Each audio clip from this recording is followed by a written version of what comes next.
大家好，我是潘老师. So I'm going to explain lesson 18, dialogue two's grammar. So it's in volume 2 of Integrated Chinese, 4th edition.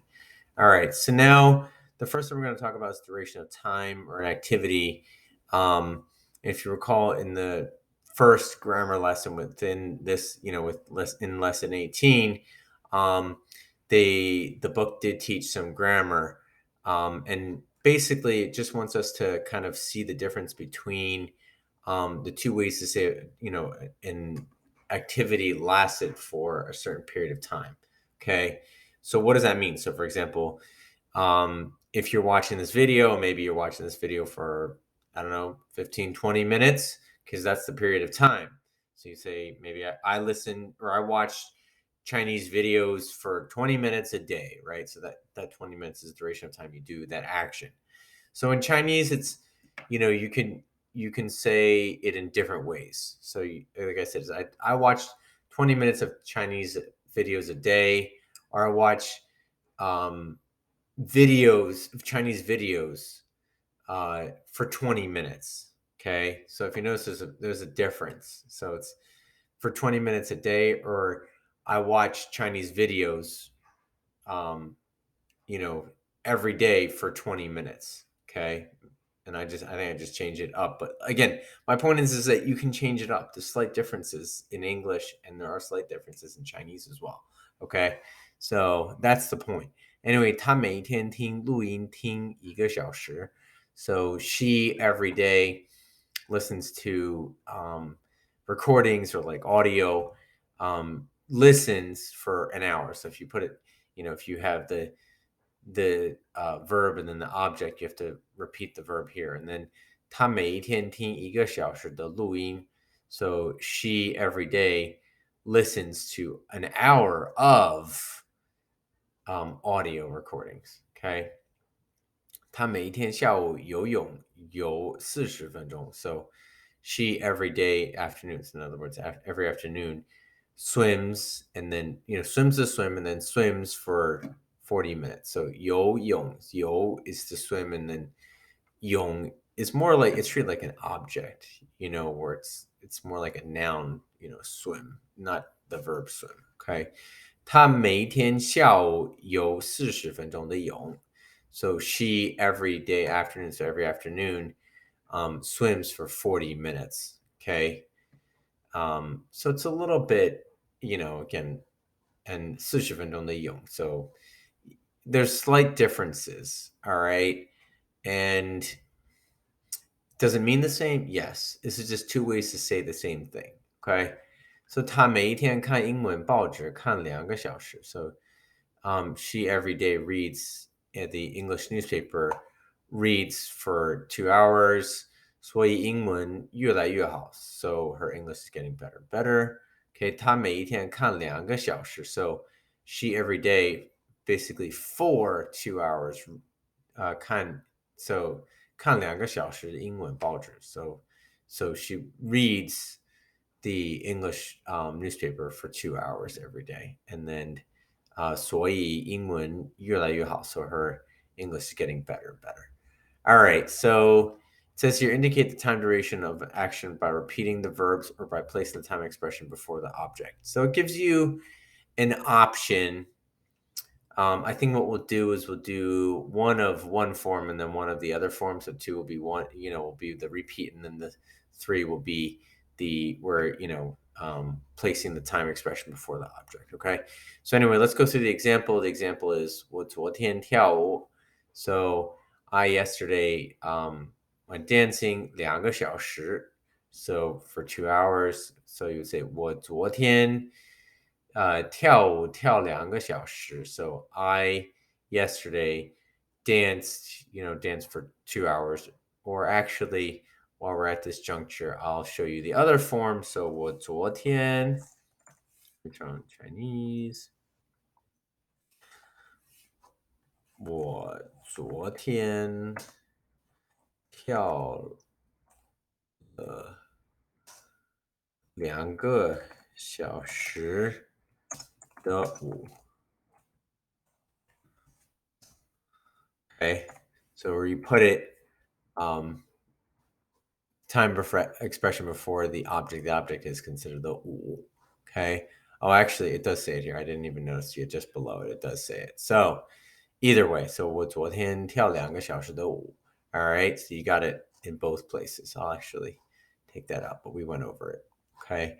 And then 他每天看中文 and then 3个小时. So she every day reads 中文 and then that's actually 书 books. So reads Chinese books and then 3个小时 for 3 hours. So you again, let's do the first example here, where it's a repeat. So you could say there's no really good place to put this. I'll just kind of put it where there's an open space. So 他每天看中文书看I'm sorry 3个小时. Okay.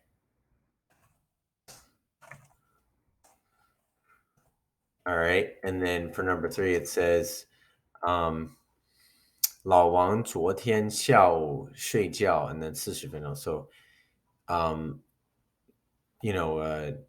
Mr. or Ms. Wang, so old Wang, okay, yesterday in the afternoon slept, and then for 40 minutes. So you'd say, so you put it before the object. So, 老王昨天下午睡 You can add a look. It was yesterday. It happened already. 睡了40分钟. Actually, it's 40分钟的觉. And it's 觉, but okay. But I'm gonna get that same character for 觉 right here. Okay. So you could put it like that, where you put the 40 in the middle here, and you don't repeat anything. Okay. So 睡 and 觉 can be pulled apart. And the 睡 is usually, it acts like a verb, and the 觉 more acts like an object here. But it doesn't always, not for all words, all what they call disyllabic words, 2 characters words in Chinese. Okay. Next, particle 着. So 着 signifies the continuation of an action or a state. Its function is descriptive. So when 着 is used between 2 verbs, one precedes the 着, signifies an accompanying action, while the second verb signifies the main action. This is important.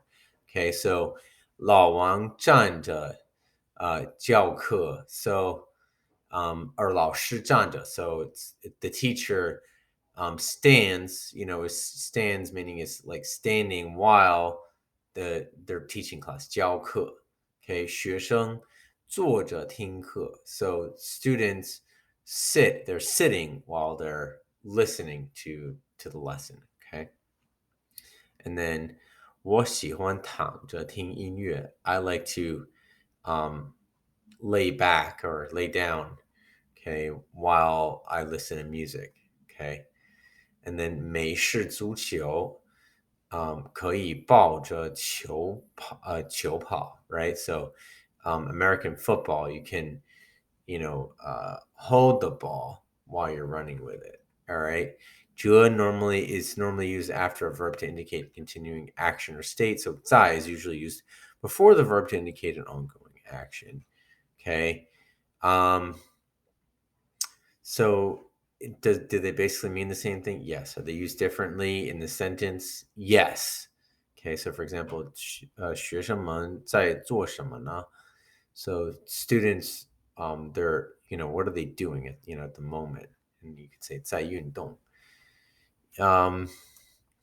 You probably wouldn't say 运动的. It would sound a little bit weird, even though it means the same thing. So, but yeah, but they mean again, they mean the same thing. Okay, so 在 cannot be replaced with 这. Likewise, in earlier sentences cannot be replaced with 在. Okay. I mean, one reason why you can't replace it is also you have to look at it where the placement is in the sentence that 就 is supposed to go after the verb. So it really depends how you're using it. I would say this is a good example where 就 really makes sense. Is that like if you have an accompanying verb versus a main verb, that's a really good one using 就. But like if you're asking just simply what are you doing now, you just use 在. That's probably the best way to think about it, at least at this moment. Okay.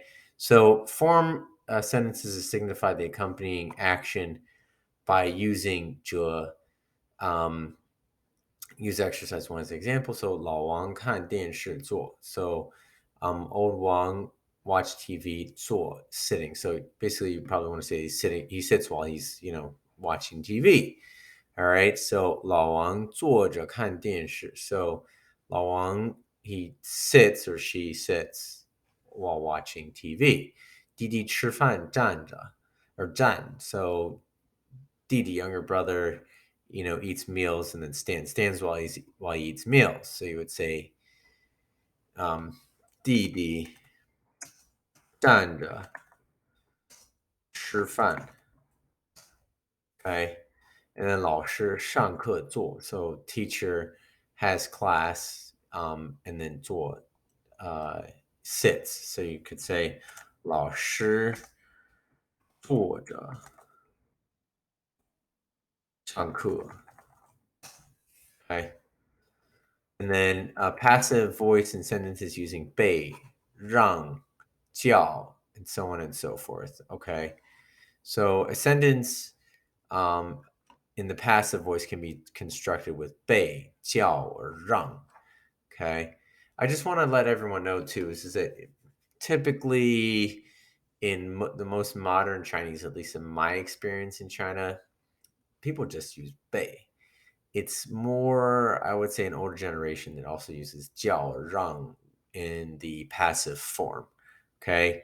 So again, you'll learn this because it's in the textbook, but just remember you'll probably be using 被 more often. Okay. So a sentence in the passive voice can be constructed with 被, 叫, or 让 using the following structure, which is receiver of the action. So whoever is the receiver of the action, 被 or 叫 or 让, agent of the action, meaning the doer of the action. Okay. And then verb and the other element or complement. So let's look at this. We'll analyze it. So it says 我.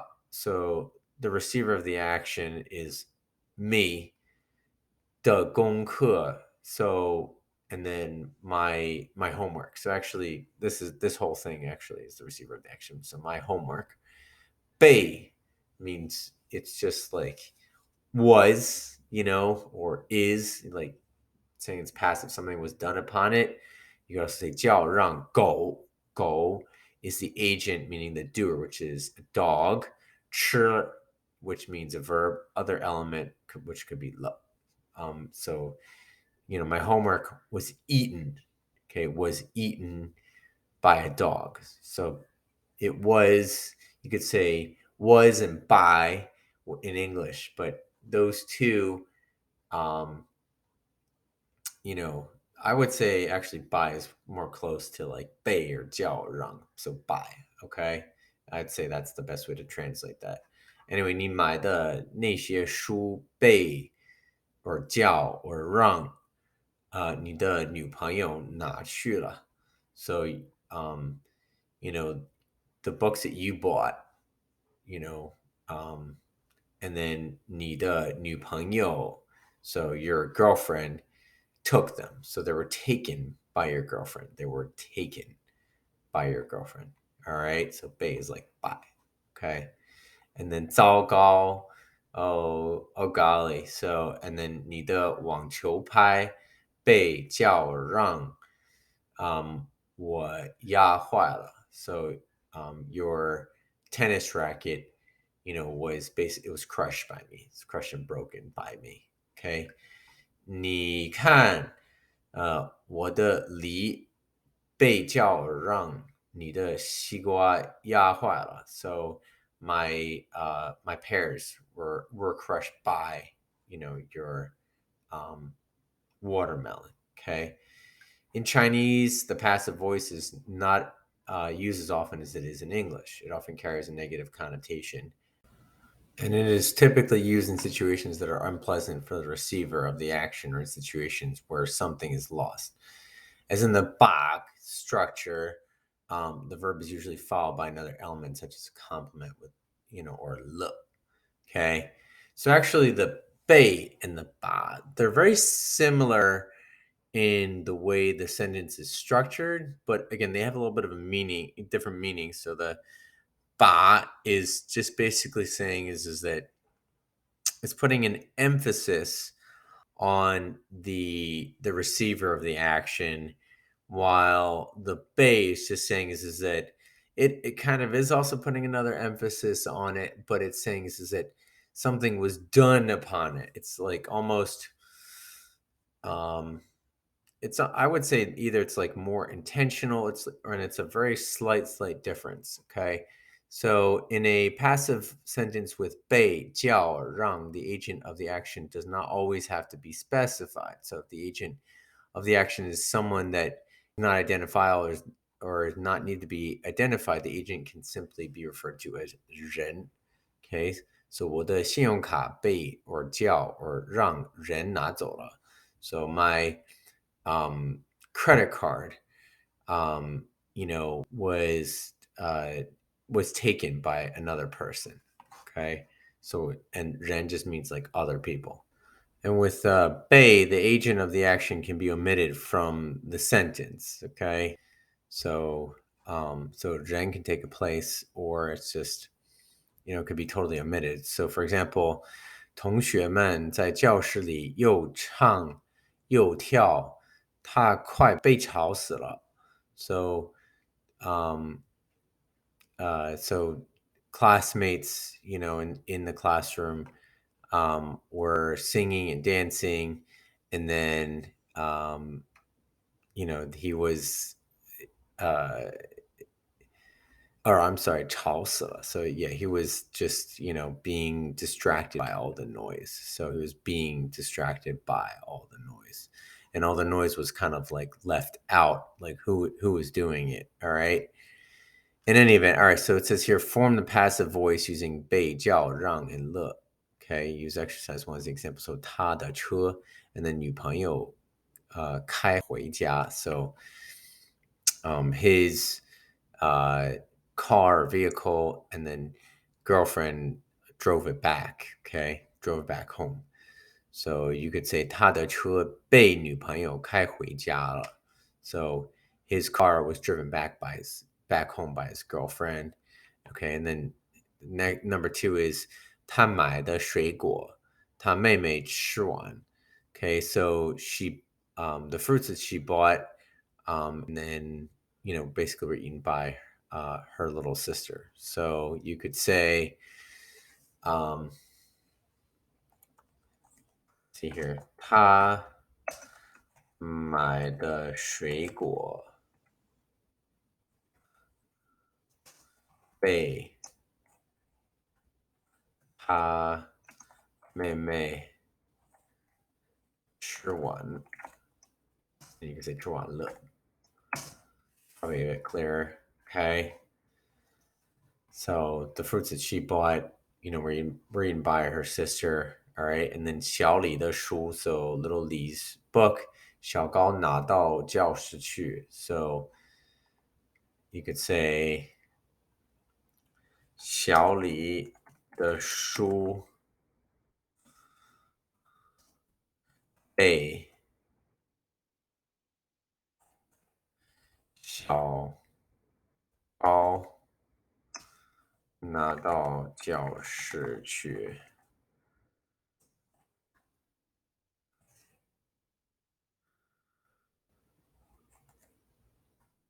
Okay. So this pretty much is the same, and you add a bei to complete it actually here, and it pretty much makes up the sentence. All right, so let's do this last part. It says your Chinese language partner is chatting with you about working on hip chat.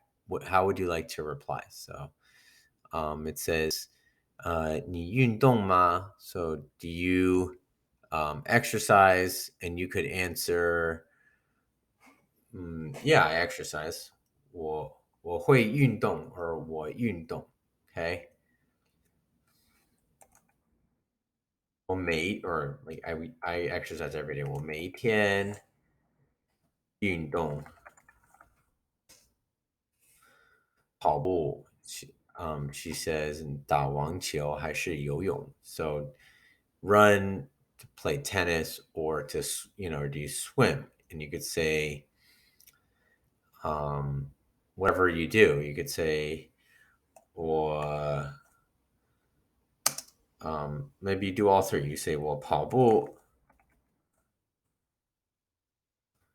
or actually you could just say, let's make it a topic comment. 跑步打网球和游泳都会 So I mean, I do all of them, right? Yeah, I do them all. Okay. So 你每个星期运动几次? So you every day exercise or workout, how many times, and then 每一次运动多长时间? So every time you exercise, for how long? You could say 我每一天都运动，每一次运动 let's say 45 minutes, 45分钟, 45 minutes, okay? And then she asked 你多长时间没运动了? And then if you work out every day, then you would say 我没运动一天了. So I haven't worked out for a day because maybe it was yesterday. You haven't worked out yet today. 我没运动一天了.